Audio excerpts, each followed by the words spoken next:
Mirror है हमारा जैसे सिंपल मिरर्स होते हैं उसमें क्या होता है, पीछे से रिफ्लेक्शन होती है, ग्लास के होते हैं, लेकिन ये जो मिरर अर्नामुला कनाडी मिरर है ये मेटल का मिरर है, ब्रॉन्ज और टिन का मिरर है।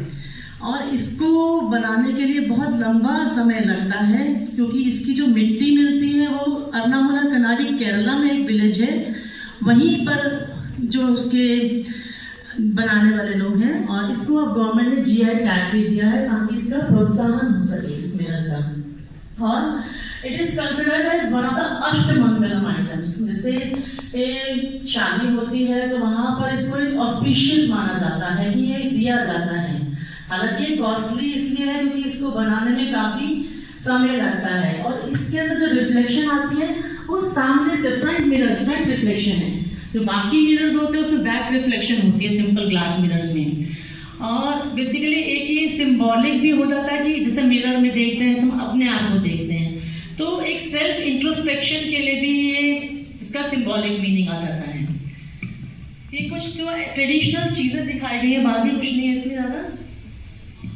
India's knowledge tradition is ancient and uninterrupted like a flow of the river Ganga. Himalaya Ganga Pravahati. Ganga flows or manifests from the Himalayas. But at the same time, she is perennially bound to the Himalayas. There is no rupture in the flow. Everything is assimilated.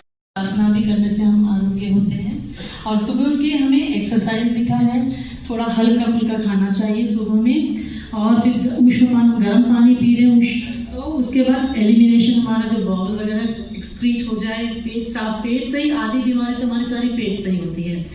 और हम उसके बाद अपने आप को mental preparation कर रहे हैं कि हम आगे दिन कैसे चलेगा, प्रिपेयर फॉर द डे। 10 बजे तक हमारी सारी प्लानिंग हो गई है, ऑर्गेनाइजेशन, और फिर हम उस पर एक्शन करने के लिए तैयार हैं। तो हमारे अब दिन के जो 12 बज गए, जो कि हैवीएस्ट मील का टाइम है, और उस समय हमारा हाई मेटाबॉलिक रेट होता है दिन में, और मूवमेंट होती है, कम्युनिकेशन, जो भी सोशलाइजिंग, सारा काम जो उस टाइम में हो जाता है। और जो बेसिकली 10 शाम से पहले हमें लास्ट मील ले लेनी चाहिए, 10 से पहले, और ताकि जो बॉडी में जो खाया है वो एसिमिलेट हो जाए और स्लो डाउन। डॉन जैसे शाम ढलती है फिर हमें धीरे धीरे जो हमारा सिस्टम भी धीरे धीरे हल्का होता है, और फिर सोने की तैयारी करें। और टाइम फ्रेम, आप ठीक समय उठे, यथा समय उठे, यथा समय सोएं, ये भी एक बहुत ज़रूरी कार्य है। और जो रात होगी नाइट में, फिर उसके बाद है कुछ ड्रीम्स भी आ सकती हैं आपके पास, और उसके बाद फिर उसी तरह से करते करते आपकी दिनचर्या। धन्यवाद मैम।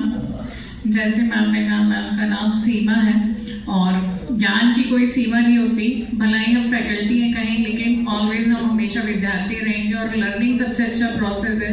जिस दिन इंसान लर्न करना छोड़ देता है उस दिन वो वहीं खत्म हो जाता है। तो 2 लाइन अर्पित करना चाहूंगी कि कर्म भूमि पर फल के लिए सबको श्रम करना पड़ता है।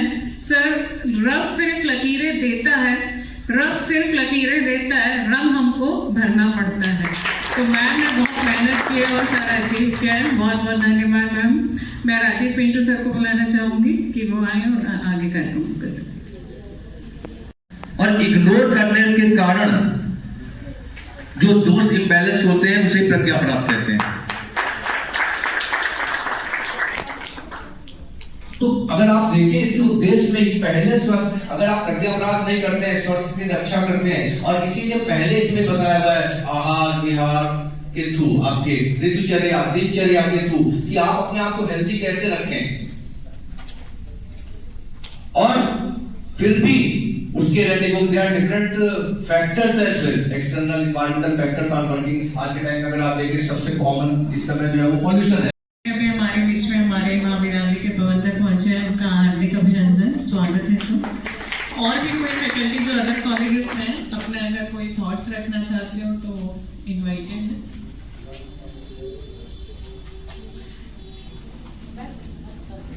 आइए सर।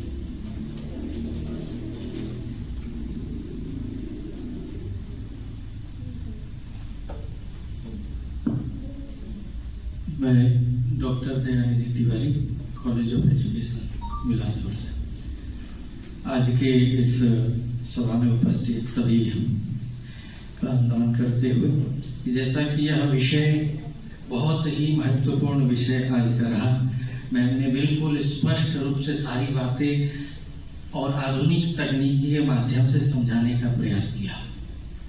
यम, नियम, आसन, प्राणायाम, प्रत्याहार, धारणा, ध्यान, समाधि, अष्टांग योग दर्शन में भी, जो यहाँ तक कि भारतीय दर्शन ने तो ये भी कहा कि जो लोग हमारे साथ नहीं भी है ना, नास्तिक है, उन्हें भी ले आओ, हर विचारधारा को स्वीकार करो, लेकिन स्वीकार करते हुए भी तर्क को सामने रखना है।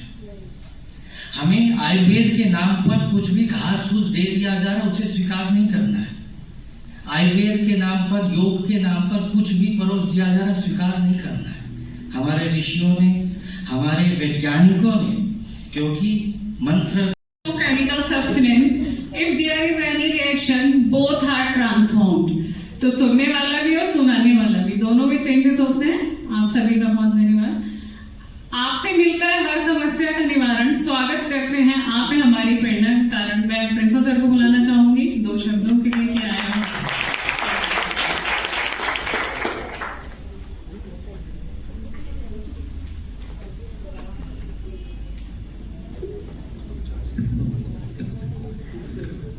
इस प्रेक्षागृह में आज एफडीपी के दूसरे दिवस पर उपस्थित इस महाविद्यालय की सचिव महोदय माननीय रजनीकांत अग्रवाल जी, आज की मुख्य वक्ता सीमा कोहली जी और हमारे क्षेत्रीय अंचल से पधारे विद्वतजन, मेरे समस्त आचार्यगण, आप सभी का पहले आभार और अभिनंदन। मुझे बहुत खुशी की बात हुई कि हमारी भारतीय ज्ञान परंपरा के अंतर्गत इतनी अच्छी अच्छी बातें हैं। हालांकि मैं उसको फॉलो करता हूँ, लेकिन सबसे पहले मैं उपनिषद की बात नहीं, कठोपनिषद की कोटेशंस है। मैं फिलोसॉफी पढ़ाता हूँ और मैंने फिलोसॉफी 22 साल पढ़ाई है, और कठोपनिषद की बहुत प्यारी कोटेशन है, मेरे विद्यार्थियों को पता होगा कि शरीर की शुद्धि जल से, आत्मा की शुद्धि तप से, मन की शुद्धि विचारों से और बुद्धि की शुद्धि ज्ञान से। और हमारे यहाँ मुझे बेहद खुशी हुई, मैम या केमिस्ट्री की, साइंस की विद्यार्थी हैं, लेकिन संस्कृत का जो उच्चारण है वो बड़ी निहत्ती, उसके लिए मुझे गर्व के साथ कह सकता हूँ, जितनी आपकी परमात्मा ने फुर्सत से बनाया हुआ कुदरत ने तुझे मिले यार, आपने जितना परमात्मा फुर्सत से बनाया, उतनी बहुत बोलने का जो लहजा है, वो तरीका, वो बहुत ही निहायत ही खूबसूरत। मेरी एक कोटेशन, मेरे अपने एक वक्तव्य है कि मैं खाए बिगड़ रह जाता हूँ, लेकिन कहे बिगड़ नहीं रहता, मतलब परिवार है। लेकिन हमारे आयुर्वेद में बहुत, और जिनके बिना एक कार्यक्रम असंभव था और एक दिवस था, जिनका मूल मार्गदर्शन हमें हमेशा और रोज मिलता है, उनको 2 लाइन अर्पित करते हुए बुलाना चाहूंगी। हमारे प्रबंधक सर डालकर रंग पुरानी तस्वीर बदल देते हैं, कुछ लोग खुदा की लिखी तस्वीर बदल देते हैं। हिम्मत और आवाज तो हर बात है मुमकिन, बदलने वाले तो कमान से निकले तीर भी बदल देते हैं।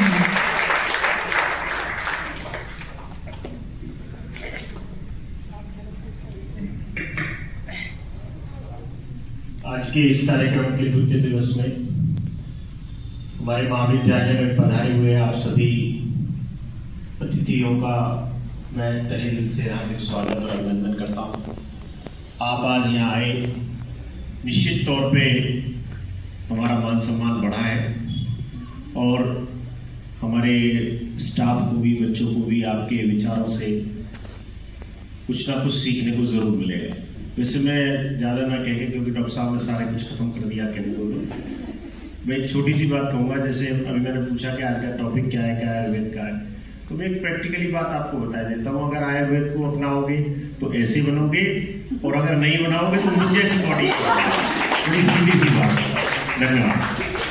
दूसरा दिन, और जो आज का विषय था आयुर्वेदा, उसकी जो हमारी वक्ता थी मैम सीमा कोहली मैम, आपको बहुत बहुत धन्यवाद। इतना बढ़िया विस्तार से मैडम ने बताया। हमारे साथ एक्सपर्ट बैठे थे डॉक्टर साहब अजय प्रताप सिंह जी, जो आयुर्वेदा में हैं। और मैं आप सब लोगों को एक छोटी सी बात पूछना चाहता हूं, जो आयुर्वेदा के सिस्टम से कहीं हमारे जो भारतीय ज्ञान परंपरा के अनुसार थी, छोटी सी चीजें हमसे जुड़ी हुई हैं। जैसे हमारे भारतीय संस्कृति के अनुसार जब शादी होती है उससे पहले मेहंदी, हल्दी, वो सब रस्में आजकल बड़े अच्छे लेवल पे सेलिब्रेट की जाती है। वेडिंग में जो डेस्टिनेशन है उनमें जा जाके वो किए जाते हैं। क्या उद्देश्य था उसका? हल्दी का क्या उद्देश्य था? प्राचीन काल से चलती आ रही है हल्दी। हल्दी लगाने का उद्देश्य क्या था? शादी से पहले सुंदर बनना था। Do not transmit the transmitted disease just like as a virus, bacteria and other microorganisms. जो जिनकी शादी हो रही है वो जो युगल है हो सकता है उनमें कोई ना कोई माइक्रो ऑर्गेनिज्म रहे हो और वो माइक्रो ऑर्गेनिज्म एक दूसरे को ट्रांसफर ना हो जाए और वो डिसीज ना क्रिएट कर दे। इस वजह से whole body sterilization process is completed by the curcuma domestica. हल्दी से पूरी बॉडी का स्टरलाइजेशन किया जाता है। ऐसे ही बहुत सारे, अगर मैं देखूं हम लोग भारतीय ज्ञान परंपरा के अनुसार चले तो इतनी सारी वनस्पति हैं जिनमें हम डॉक्टर साहब बैठे हैं वहां तक ना जाके, और बहुत अच्छा कंसेप्ट बताया था सर ने कि जिस चीज को हमारी बॉडी गवाही ना दे उसे बिल्कुल ना खाएं। ये मेडिकल सिस्टम है। अगर आपकी बॉडी ये कह रही है मैं आइसक्रीम शाम को खा रहा हूं और मेरा कोल्ड होगा तो 100% कोल्ड होगा, ये देख लेना, एनालिसिस कर लेना। ये आयुर्वेदा के अनुसार ये तो आप भी देख लेना मैम कभी भी। और सर ने बताया था अभी प्रिंसिपल साहब ने कि खाने की परंपरा है। एक कहावत है कि अगर सुबह को दूध पियोगे और शाम को दही, तो एक कहावत है सुबह को दूध शाम को दही, मौत नहीं तो जय मौत सही। 100% आपकी तबीयत बिगड़ जानी है। दही अगर सर बताते हैं अक्सर 12 बजे के बाद खाओगे तो तबीयत खराब होनी है।